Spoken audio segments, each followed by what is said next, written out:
edhe veç me gazetarë.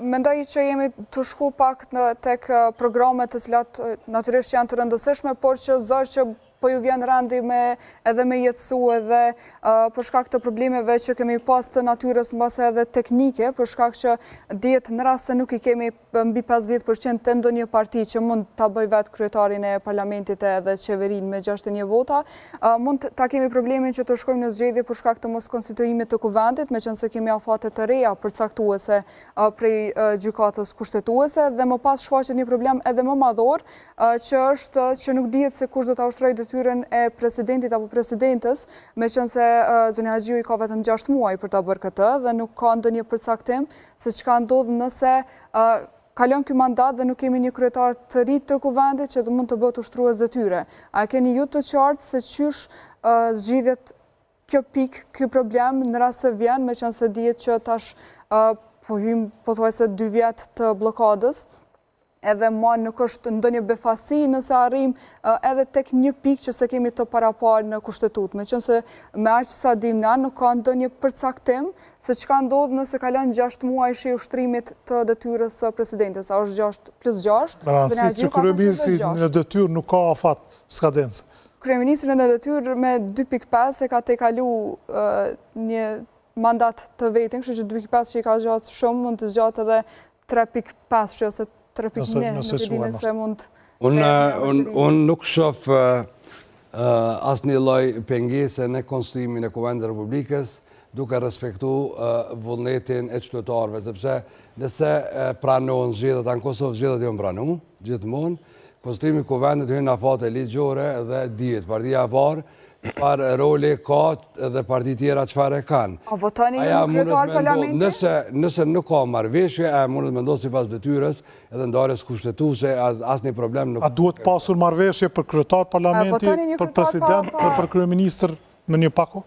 Natyrisht që unë parapërçej marrëveshje dhe bashkëpunim politik për mi dhënë vendit institucione. Fryma kushtetuese, Republika e është ndërtuar në parimin e bashkëpunimit. Na kena sistemin zgjedhor të kodifikum kushtetut, nuk mundet me ndru kërkosh. Nuk është bashkëpunimi vullnet politik në Kosovë, vetëm vullnet politik, është detyrë kushtetuese, është frymë kushtetuese. Ju thatë që mundën me ndru, ju thatë që mundën me ndryshu. Nëse pranot rezultati, unë besoj që pranot rezultati, gjithmonë Kosovë ka ndodhë, kështu që munges marrëveshjes politike prap ka me ndodhë. Zoti Aziri, ju keni pranuar edhe rezultatin e 9 shkurtit, por më pas kanë shkuar disa muaj që nuk është zgjedhur kryetari i parlamentit për shkak që keni thënë pa marrëveshje politike nuk bëhet, marrëveshje politike nuk keni arritur të bëni dhe megjithse të gjithë jeni pajtuar që i takon lëvizjes vendosjes së para, nuk është votuar dikush deri në votimin e Demal Bashës me kriteret e Partisë Demokratike në atë kohë. Pra, a i bie kjo që zbrapseni dhe mund të votani një kryetar parlamentit të cilës do parti të parë nëse ju nuk jeni ajo, pa një marrëveshje politike? Rezultati zgjedhor i jep drejtën e ai që fiton. Partia e parë që po kthemi aty ka dhënë edhe me 9 shkurt, por nuk e keni votuar.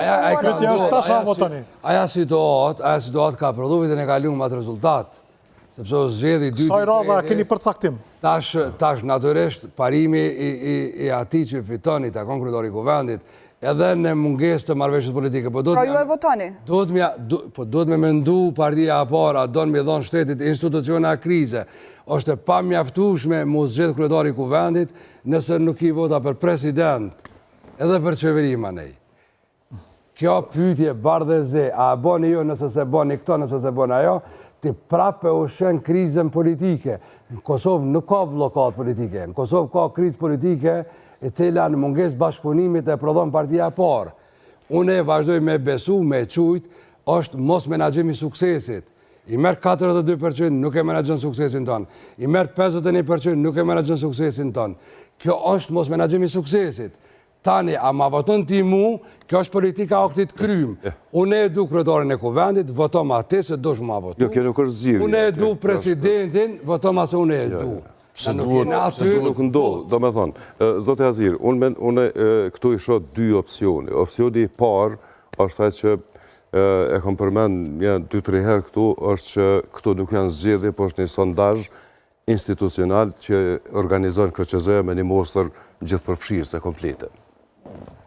Që me shku me një cikël tjetër, me një palë tjetër zgjedhës. Dhe opcioni i dytë, i vetëm është një marrëveshje paraprake e të gjitha subjekteve politike. Dhe me thonë, jemi kthy në atë fazën gati parapolitike, kur duhet me ba një qeveri të unitetit kombëtar, mënyrë që me mujtë me dalë për krizës. Sepse, nëse i analizojmë të gjitha cilin do nga opcionet, ato nuk janë të mundshme, ose nuk janë etike dhe përpasoj u kushtojnë forsave caktuar politike. Një koalicion nërmjet Lidhjes Demokratike dhe Lëvizjes Vetëvendosje, sipas gjendjes së tashme, kish me qenë një farë mashtrimi për popullin e Kosovës, sepse i kish rrallë që na kemi shku në zgjedhje veç për me legjitimu një strukturë që ka qenë 5 vjetë, 6 vjetë në qeverisje. Vjosa Osmani presidente, Albin Kurti kryeministër dhe dikush që do qoftë atje. Opcioni tjetër, LDK-PDK dhe AAK, kish me qenë fatal për këto 3 forca politike, sepse shkon në pajtim me rrëfimin e vazhdueshëm të zotit Kurti, rrëfim që është tashe 10 vjetë në qarkullim. Opcioni PDK Vetëvendosje do të ishte gjithashtu problematik, sepse me gjas kish me qu ka implementimi ohrit e asociacionit e kështu me radhë. Tash, a sheni ju ndonjërin për këtyre opcioneve, apo duhet pa tjetër me pas një marrëveshje, e cila qyshe përmend pak Adriatiku Vëzdi, pse rshitëm na masanej do diskutime tjera, një marrëveshje paraprake, e cila e përfshin, i rehaton që të 3 pozitat kryesore për shkak të cilave kemi pas 1 blokadë, 2 blokada, 3 blokada. Do me thonë, a duhet me qenë marrëveshja e cila i rehaton, i akomodon edhe presidentin, edhe kryeministrin, edhe kryetarin e kuvendit,